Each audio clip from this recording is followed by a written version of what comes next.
Noisy Pixel. Welcome back, folks, to the Noisy Pixel podcast for episode 9. It's July 20th, 2021. Noisy Pixel podcast brought to you by noisypixel.net, where we talk about video game news and sometimes games that are coming out. I'm your host, Arthur, joined by Azario. How are you today, sir? I can't do it, Arthur. I can't lie to our listeners.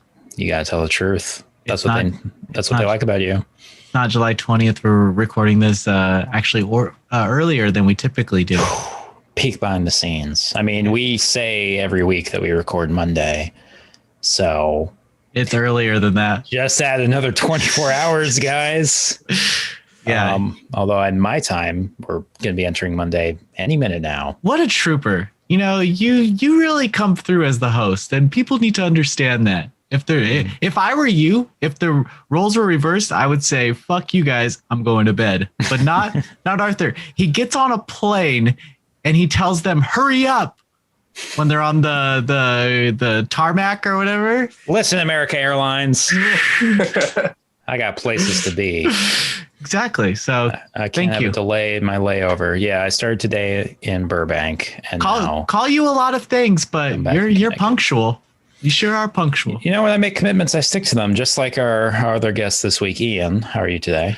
I'm good. A little guilty that you're staying up later because of me. I'm the one that kind of threw this whole scheduling thing off. So thank you guys for being flexible. And yeah, I mean, if you didn't shift the date, we'd have to hold out for Brian. And I think the listeners know how that's been going. So we're going to turn Brian into the nemesis of the show. There's at least going to be like 20 episodes from here where we're still going and still like mentioning this like fabled Brian character that really nobody really remembers.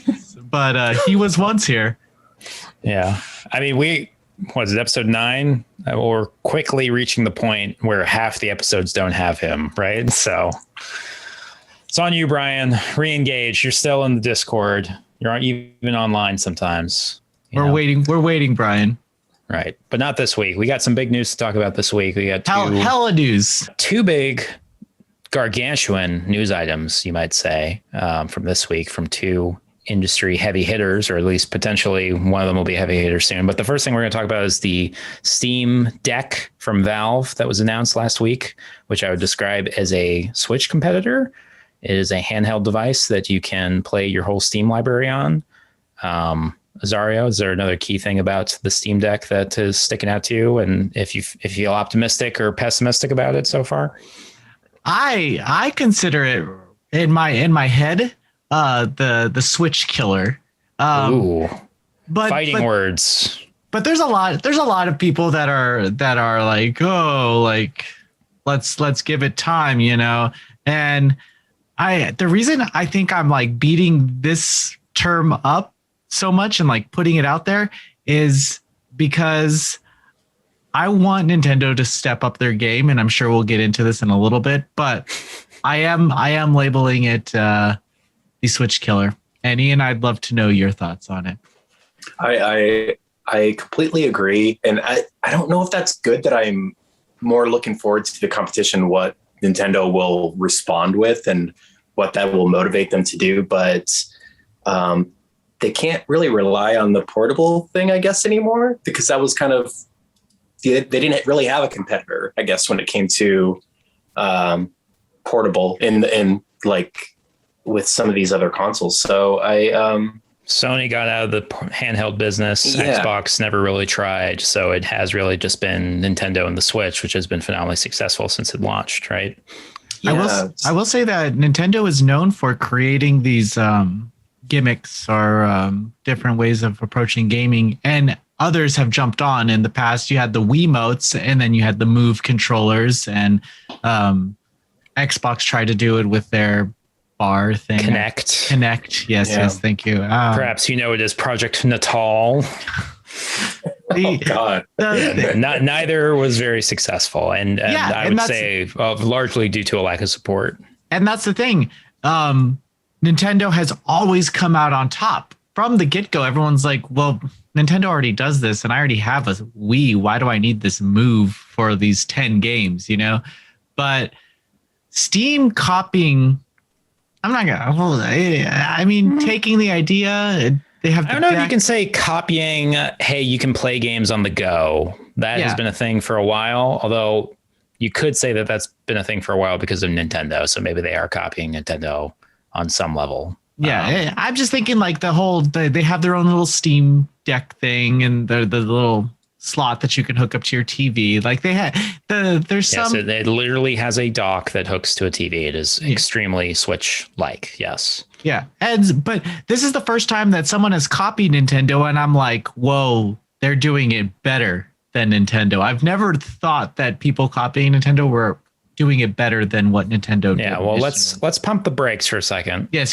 First of all, the reason it's better is because based on previews from journalists who got to get a look at it, it looks like it is significantly more powerful than the Switch.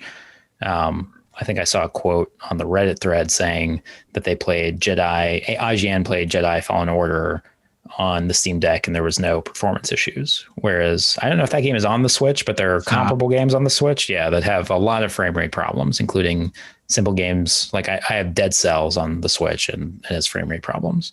And I think a lot of the interest in Switch ports is I just want to be able to play this on the go. So this is sort of like an expression that there's something available where you're not going to have to wait for some deal with Nintendo. It's just going to be available immediately. However, the thing that I wanted to pump the brakes on is, how do you guys feel about Valve's history supporting like anything other than the Steam store? That's another thing. Valve has failed in almost everything they've kind of had people jump on. They had what was that one? Like it was supposed to be like a modular PC type box, and you were Steam machines. Yes, the Steam machines, and such a good idea, but then kind of just fell off. Like, yeah, you could every 2 years you could put a new processor in, put a new graphics card in, and just swap them. It failed so spectacularly that I think some people, including myself, will remember that was a thing and be like, oh, right. That wasn't even that long ago. Yeah. I remember that. And that's even to say about whatever games they create. I don't even know, like, they don't need to really do anything technically. Like Steam makes them so much money. So it's kind of tough to fault them. Not like, just Steam Machine though. I mean, like the Steam controllers were a disaster. Gosh. I don't know what happened to Greenlight, or if they like turned that into something else. But they turned off Greenlight and they started doing a different form of like submission, and so you'll submit it to them, and then they'll do the whole thing from that. Yeah. So, I mean, in addition to lack of support, I mean, if you want to talk about problems that Nintendo and Steam have in common, their store being littered with a bunch of junk and like no way to navigate it. Like this is the competitor to Nintendo Switch. I mean, they have the same exact problem with their library, so. I am wondering kind of who this is for, or who it will appeal to in general, because I think with Nintendo you do have like those first party games, and then they started introducing more third party. I'm wondering maybe what you guys think too of taking a PC, and usually that's like your highest performing thing that you can do, right? So for me, like with PC, it's like cool sitting down and having that performance. I'm wondering if there is that market for something kind of in between, which I guess this is trying to appeal to, because it's not going to be performing at the highest capabilities of like your top PCs. I hear the processor and the way that what it can handle is similar to an Xbox Series S. In terms of resolution and frame rate, which is the less beefier one, right? Yes. The diskless Xbox. But what I'm imagining the Steam Deck to be is not technically, you're not going to play your mobile or your multiplayer online games. This is going to be for your single player puzzle games. I think, I don't know, like Civ. You have like these long ass games where people, Civ. I'm just that's a crazy example because one of the criticisms of Steam, like big picture mode, for example, is that there are some games that you just can't really bring to the console format, and Civ being like a perfect example of that. Now, I know this Steam Deck has like some crazy buttons that I don't quite understand. There are 2 touch pads on the front, and then there are 2 additional shoulder, let's call them index pinky fingers. Yeah, like they have R1, R2, R3, and R4. Like the Elite 2 controller things where you can just program those 2 to do whatever you want. It works for me. I've been using it with the Elite 2 controller, surprisingly. Probably one of the most comfortable controllers that I've used. I don't know how this Game Gear looking console will utilize them, but I do think like sitting at a PC for hours and hours isn't like the most. I just don't like it personally. It's the ideal way to exist, is what you're saying. Some might call it the master race. Yeah. there's like long form games where you're super deep into menus and just. I feel like playing those on the go sounds a lot more fun than playing them in front of your screen. Yeah, I actually have to agree on some level. In the past few years, I thought I was getting less interested in games because I just couldn't pay attention to them for like more than an hour. And I realized I just didn't like the position of sitting at a desktop. Like I can lose hours and hours of my life sitting on a couch or something and playing on a console. But for some reason, at a PC, I feel like I should be doing work or something. Yeah. There's all these different windows. You have so many different distractions coming up. And my brain has been hardwired to when I'm at the computer, I'm working, Yes. So when I'm playing a game, it just doesn't feel right. I'm constantly like, I have a desire to check other things. Yeah. I will alt tab during cutscenes, which maybe that just means that we're not PC gamers or whatever, which would be weird for me to admit because I play everything on PC at this point. But now to Ian's comment, for our viewers and listeners, we have heard that Switch is good for visual novels. Typically, the Vita was a good visual novel machine, and the newer visual novels have been coming to Switch. And everyone's like, oh, F yeah, like finally these PC visual novels I can play on the go. But if you have the PC visual novels on the go already, it's like you don't really even care to bring them on Switch unless you want a physical copy. I mean, that's always fine. But I think it just for people that listen to us, I'm sure understand like there's a lot of visual novels that are exclusive to PC and will probably never come to the Switch. So being able to play those on the go, it's a lot of hentai games. So finally, I can bring it on the bus. Yeah, with my friends.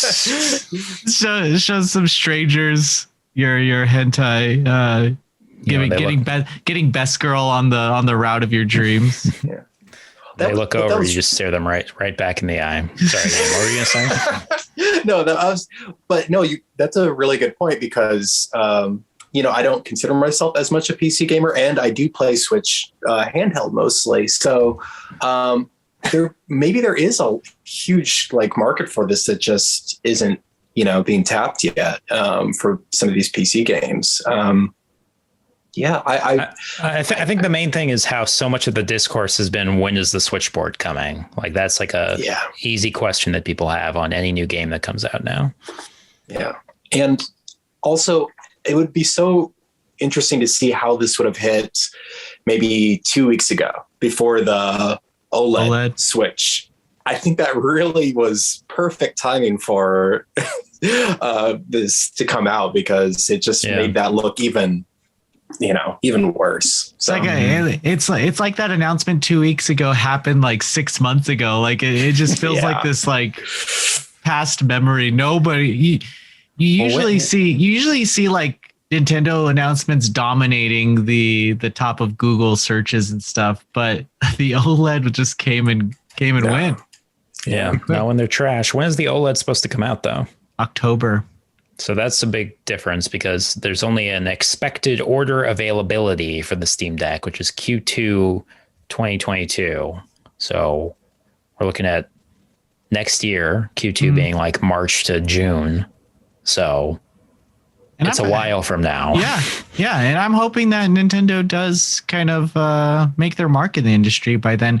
There are people that are like, I mean, some of the negatives I've been seeing are you can't play like Destiny 2 on this machine because it needs a third-party app, and that's not going to be offered. It's just like a Steam OS, you know. Ooh, okay. So Mass Effect, any Origin game, also any Origin game, yeah. Unless they bring up some licenses, or I can only imagine that EA would want to get on this at some point. Far Cry, all Ubisoft games would be unavailable then. Yeah. So that could cause an issue. Another one is piracy. How are they going to, I think it's a Linux-based system. So how are you going to curb any type of modifications or piracy or anything? Because it's going to happen. But it's exciting. It's an exciting tech for people who like to just have, you know, it's like those people that buy the little pie machines and they start just like modding them and like the Raspberry Pis, and they just start doing all these crazy stuff with them. And I can only imagine like what kind of tech people are going to do with this. I'm sorry, I was imagining you like, you know, those little things you get the bread crust and you put the fruit filling in. Little pie machine. Little pie. Those are delicious. Those easy bake ovens that I would love to get one of those, put it right next to my Steam Deck. But also, aside from the piracy, it's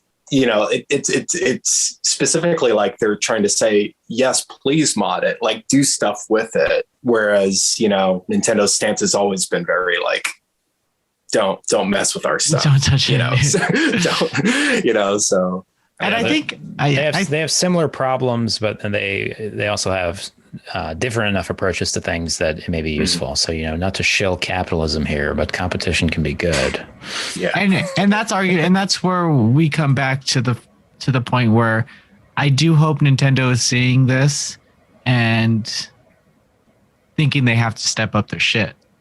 Yeah, because an OLED screen isn't gonna hurt whatever this announcement is, because people might even hold off on buying the OLED model just to see what happens with this Steam Deck. At the same time, though, I mean, the big questions are like, how is it actually going to get supported? Does that thing feel good? I mean, you haven't gotten hands on it as Aria, right? Although some gaming press has. And is it going to be supported when it actually comes out, since Valve has such a bad track record with that? So I can imagine Nintendo's probably going to wait and see. I can't remember the last time Nintendo felt like they had to chase somebody else.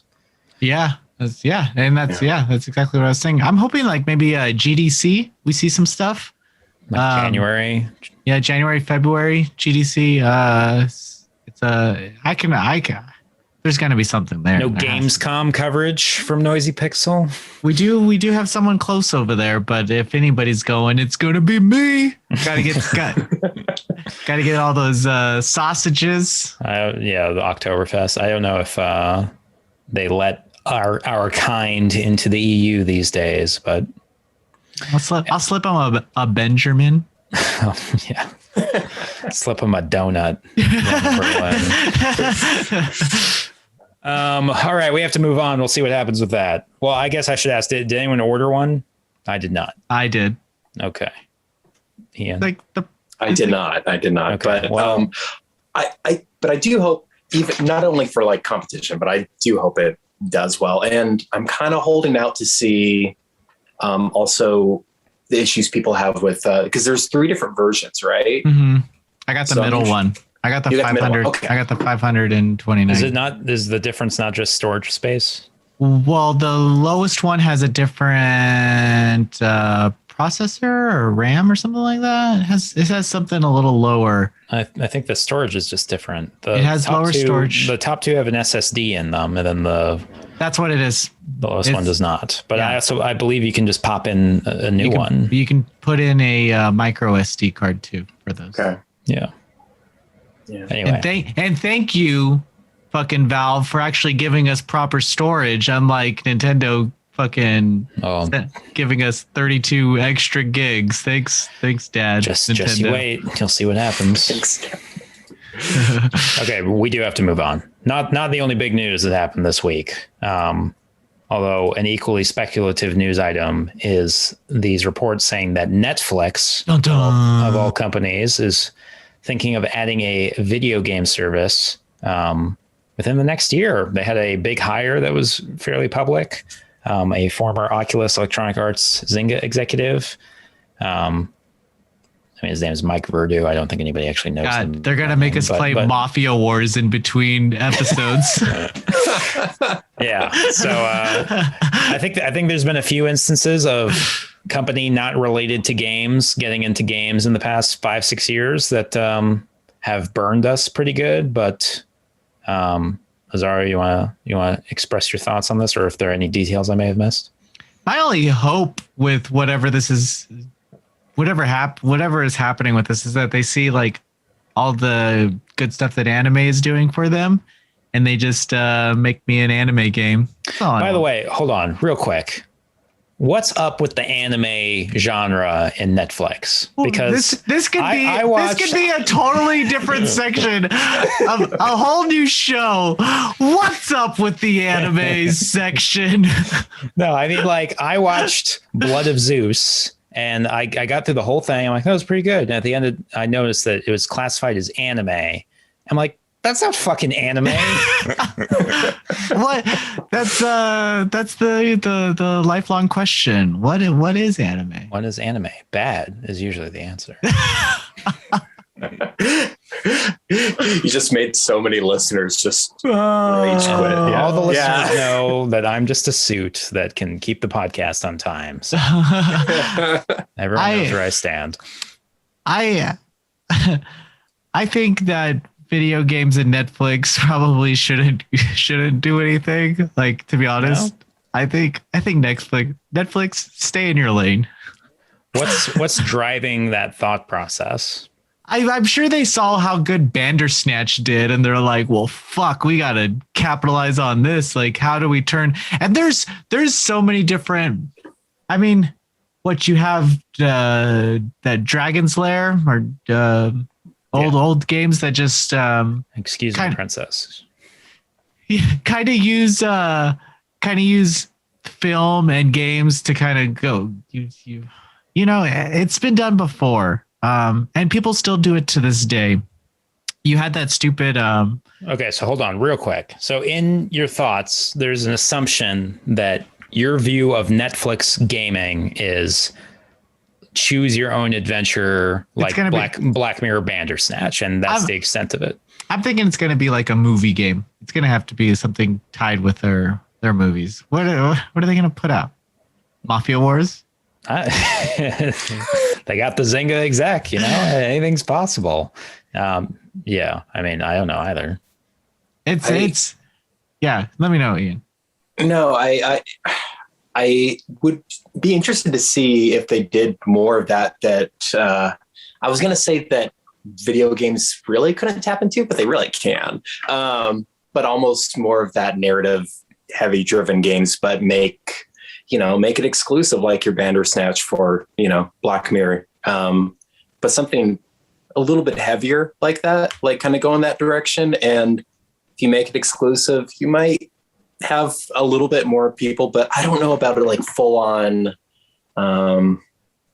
various kind of genres, how to tap into that and who you're going to get on board to do that. I'm not sure. Was it them who a while ago, this is probably years ago, maybe it wasn't them, but they had like a game that you could play where you answered questions and then it narrowed down what they suggested that you watched at the end of it? I think I do remember something like that. And it was not good. No, it wasn't. And I don't even know if it was them or another, like a Hulu or someone, but I distinctly remember that they had this like promotion for this stupid little game where you narrowed down by answering questions or Yeah, they replaced it with the like shuffle watch. Like, not sure what to watch? We'll just pick something for you rather than like give us more information so we can give you this obscure direct to TV movie, that no one has ever seen.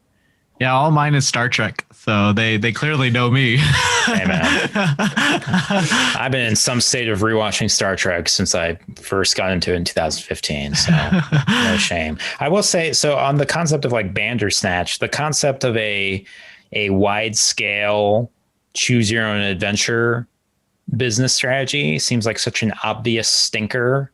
I would be shocked if that was it. I mean, we saw Telltale, an actual game developer, try to make like their own little industry around that. And how long did that last? Like 4 or 5 games until everybody was sick of it? Does that company even exist anymore? Yeah, we were sick of it, and yet it was still coming out. They were still season 3, season 4.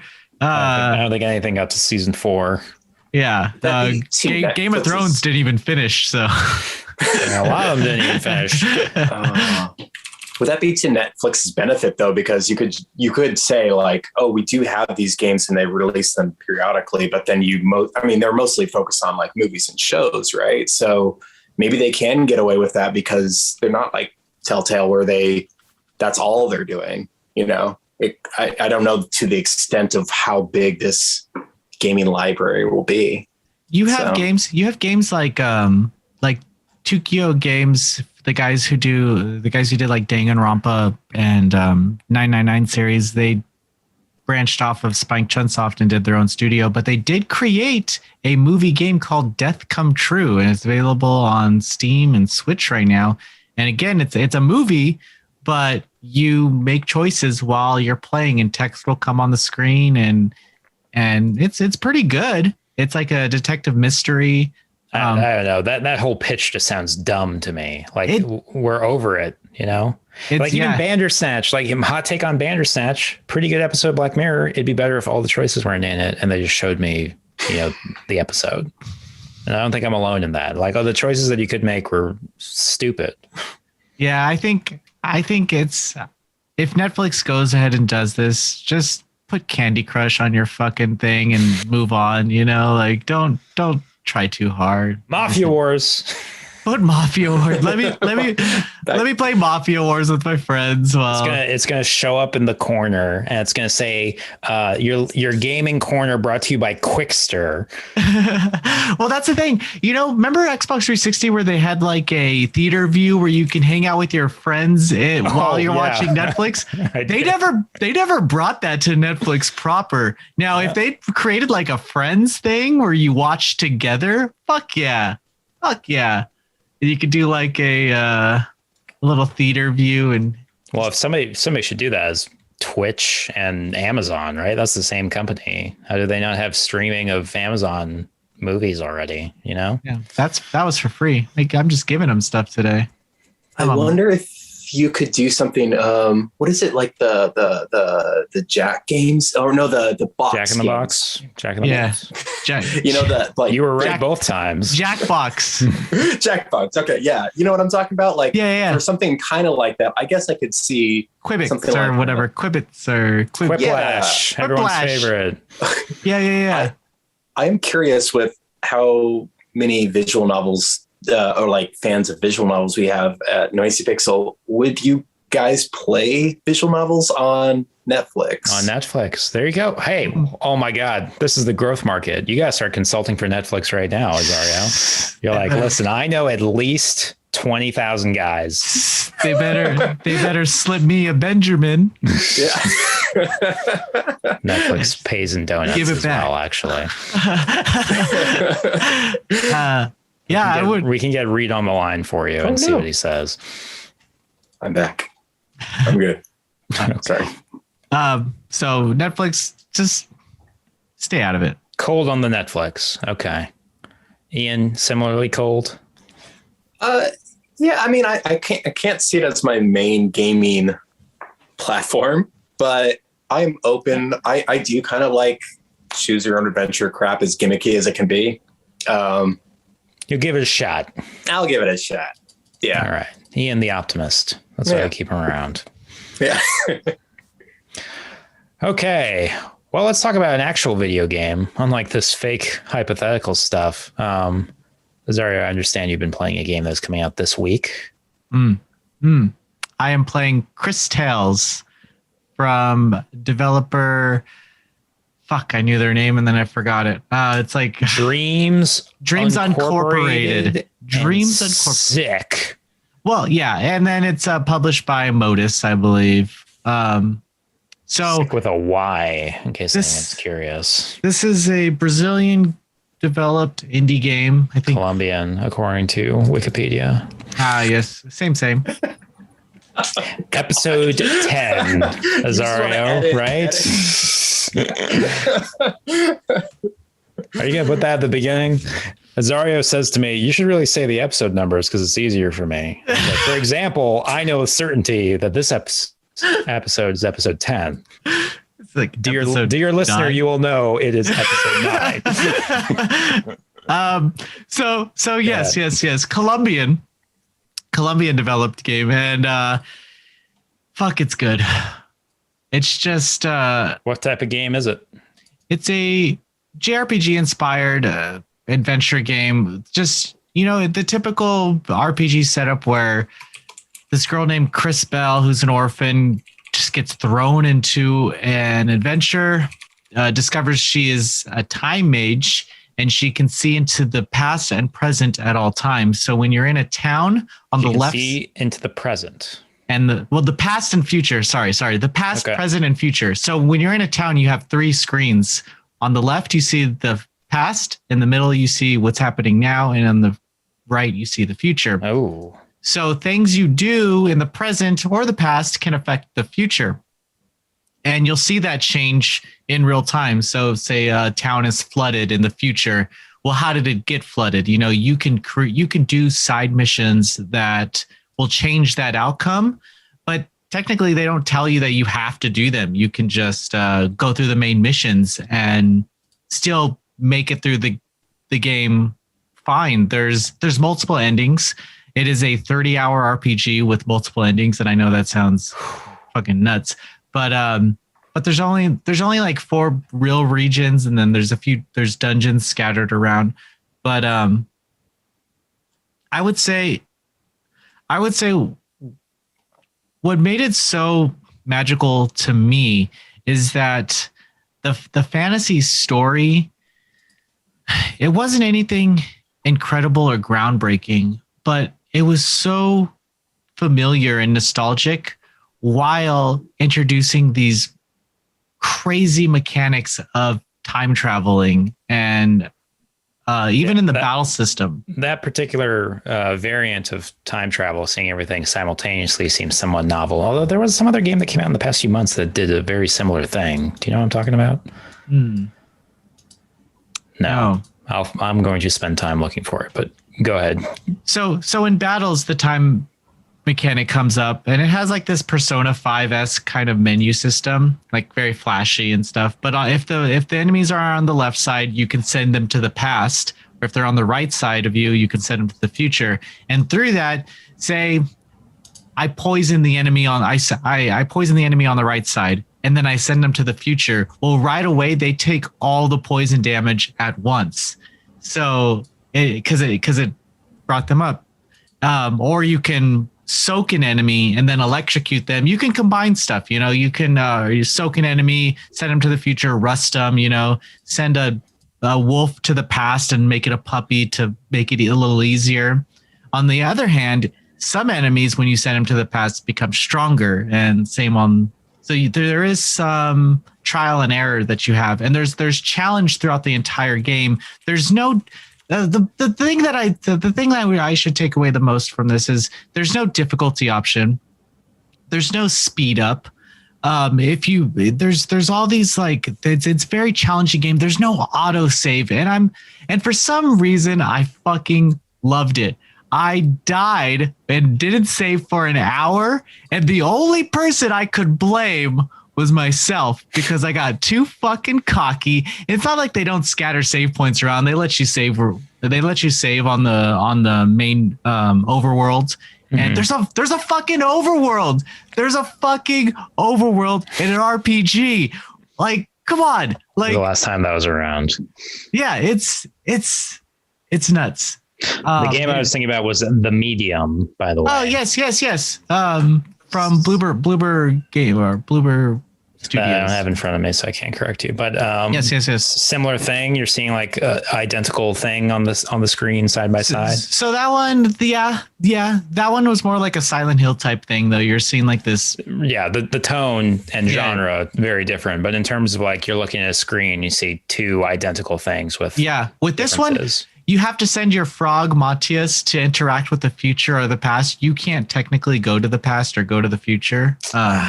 So if you need an item from the past, you got to send your frog to get it, and then he can bring it back to you.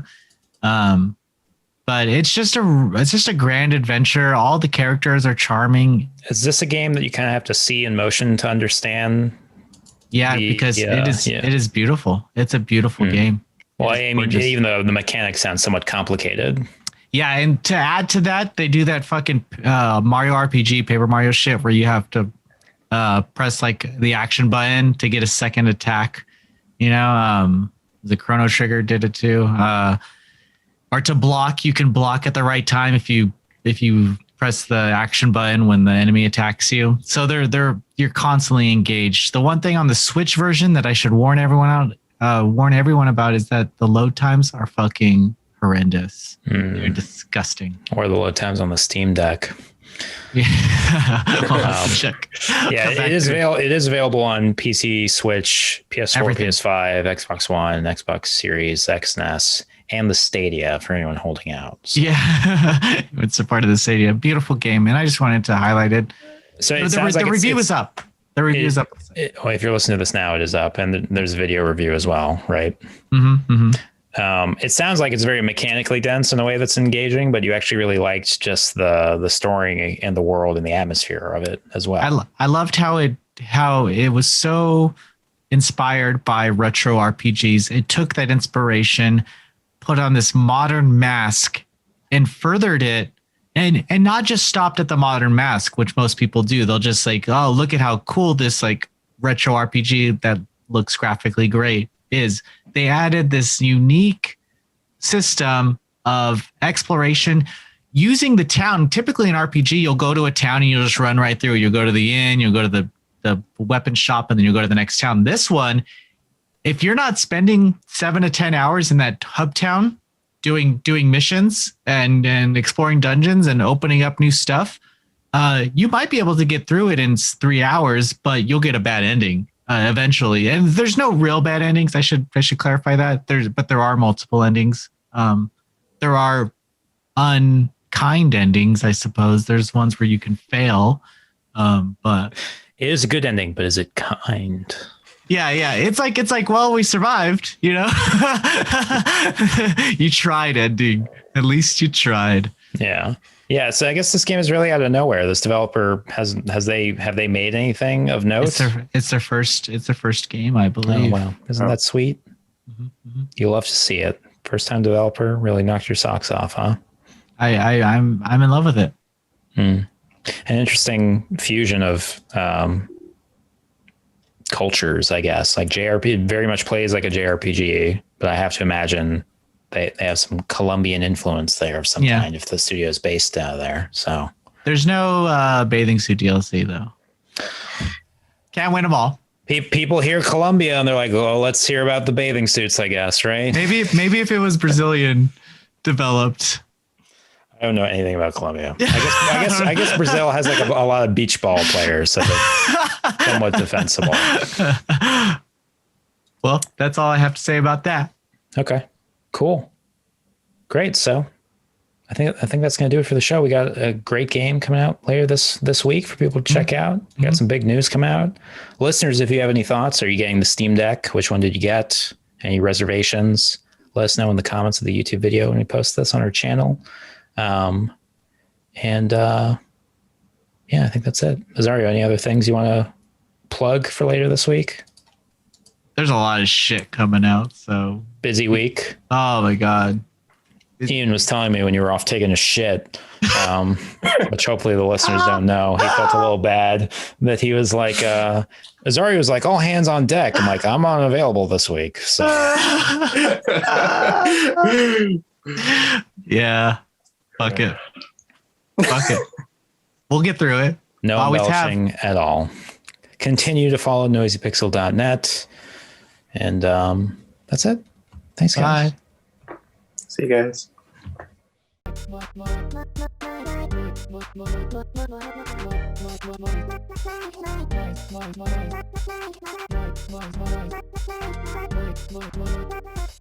Noisy Pixel.